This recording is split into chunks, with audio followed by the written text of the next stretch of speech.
PI planning. It's one of the most powerful, and let's be honest, kind of intimidating events in the world of large-scale agile. This is where high-level strategy gets turned into actual, concrete plans for a whole business quarter. So how in the world does this all come together? Well, that's exactly what we're going to break down. I mean, really think about that for a second. How do you get dozens of teams, hundreds of people, all marching in the exact same direction with one single shared plan? It sounds almost impossible, right?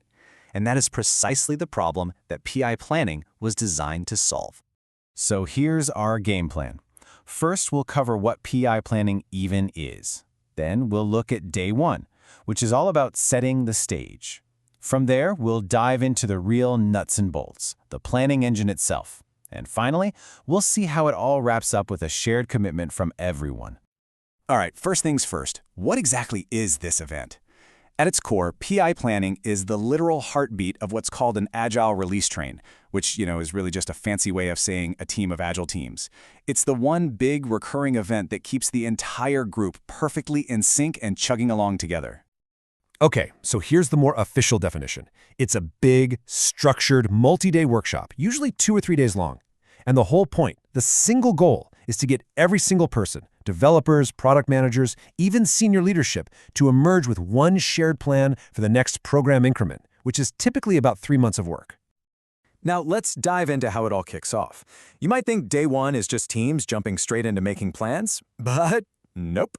The entire focus is on establishing a shared vision and context for every single person in that room. The day starts with a series of crucial briefings.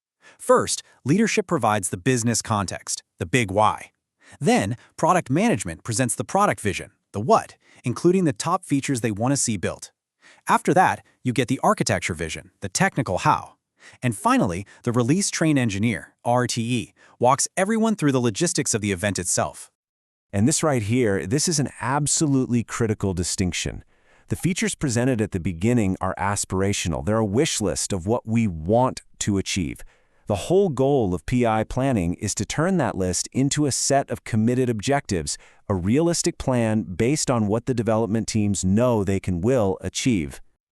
With the vision set, it's time to fire up the planning engine. This is where the teams break out into their own sessions, roll up their sleeves, and the real detailed planning finally begins. This is a simplified look at the PI board, which is basically the master artifact for the whole event.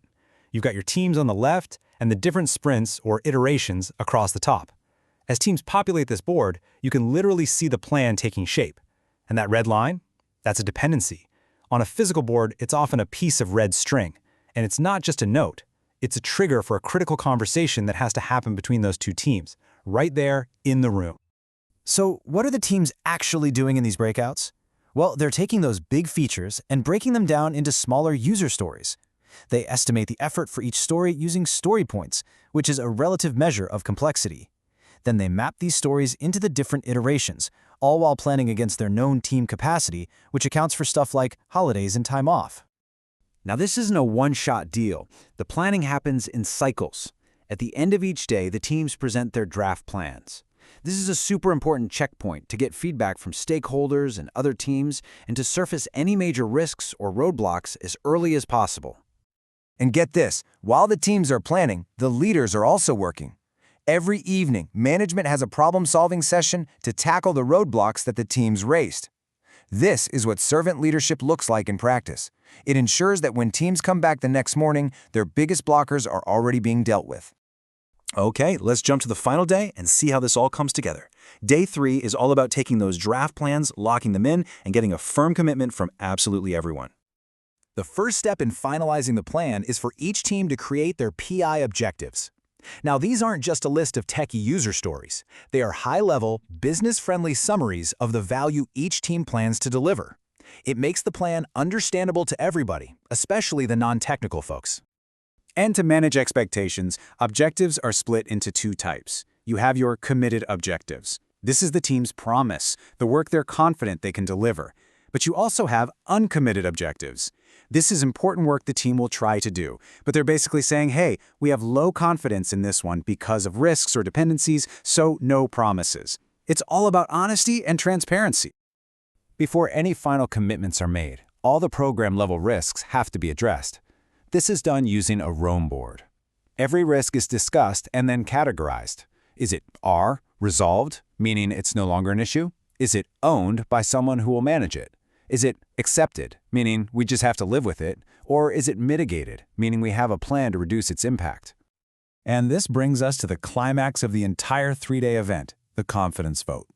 After all the planning, all the risk analysis, all the collaboration, it's time to ask the teams one simple question. Can we actually do this?